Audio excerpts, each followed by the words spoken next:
Hi everyone, Vanakkam. This is Priya signing in from Planet Priya. This June, I had birthdays of my two most favorite people. One is, of course, my dad. A very, very happy birthday, Appa. Hope you had a lovely, lovely time. I missed your birthday party, but I'll be there next year. And the next person is none other than the Maestro himself, Ilaiyaraaja sir. I am an ardent fan of Ilaiyaraaja sir. I became an ardent fan after my wedding, and I started listening to more and more of Raja sir's music, and I started learning a lot of nuances in his music, and my husband played a very, very important part in that. I started appreciating more and more of his music. I love Ilaiyaraaja sir and his work. I may be a fan, but I have a fanatic at home. My kids and my husband both are very, very big fans of Raja sir. So I would need about 100 episodes to talk about him and music, but I'm gonna give it a good start on this episode about his music, and I'm gonna talk about a few little hidden gems of his music, not necessarily movies, the music he composed for movies. We're going to talk about a few albums which I personally feel listening to these particular albums. So the first up is an album called Vedic Chanting that was released in 1992. And Raja sir himself had taken a few of the hymns from Rig Veda and others, and he had composed it for about an hour. The child who sings this album itself, her name is baby Nitya, and I've been listening to this album ever since I moved to UK, so probably for the past 20 years now at least. And every morning I wake up to this sweet, serene, babyish but a beautiful voice waking me up, and I would listen to her the entire morning, and it's just an amazing feel to start the day. So I would sincerely recommend you to listen to Vedic Chanting, this particular album. I'd say mainly because of her voice. I still listen to it, and it just gives a wonderful, wonderful start to the day. So that is my first album which I want to share with you. So it's got albums on health and chanting for this, chanting for that, a lot of things. As I said, the voice and the morning, the serenity, the calmness, the way you wake up, it makes the day. So that's my first album, Vedic Chanting, the first hidden gem. And you can find it in YouTube, you can find it in Spotify, you can find it everywhere now. My second album is called Swapnam.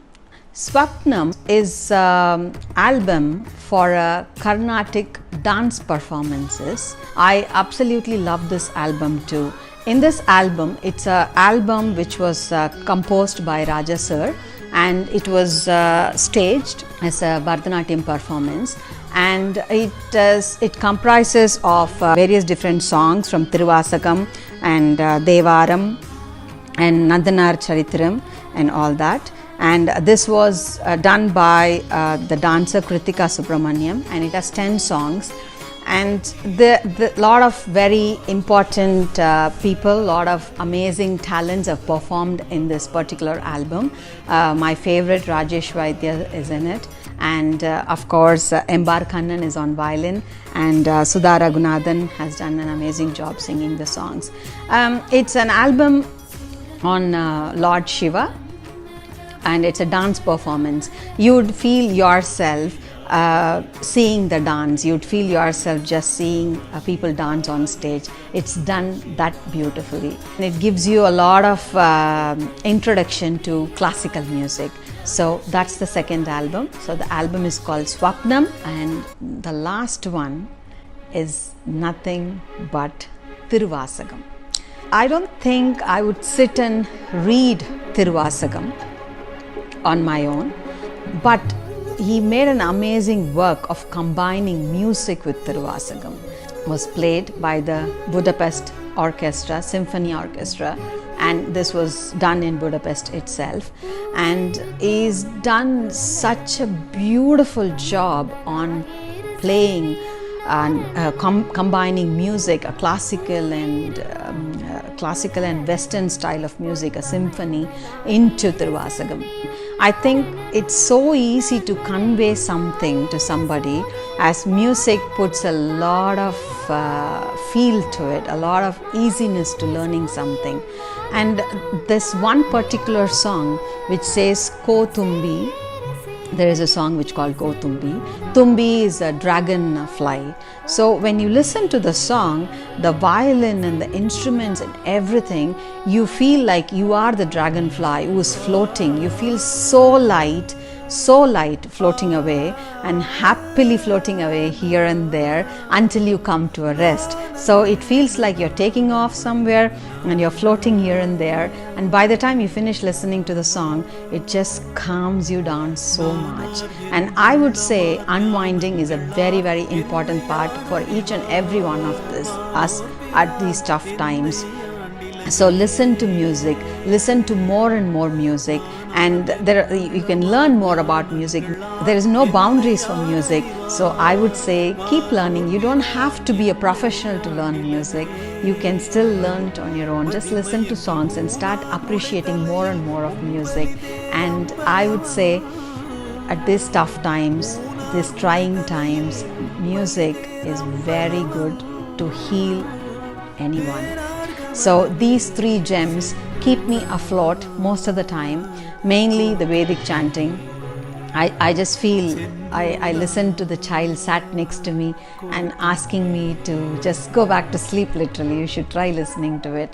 And Swapnam, as I said, you just feel like you see people dancing, and then comes Tiruvasagam. All the songs are amazing, but my particular favorite is the Ko Tumbi song. That's a dragonfly song. So you can start your day by listening to them, or when you're stressed, I listen to that too. And I'm hoping you'd enjoy listening to these albums. Take care of yourself. Until I see you all next week, this is Priya signing off now.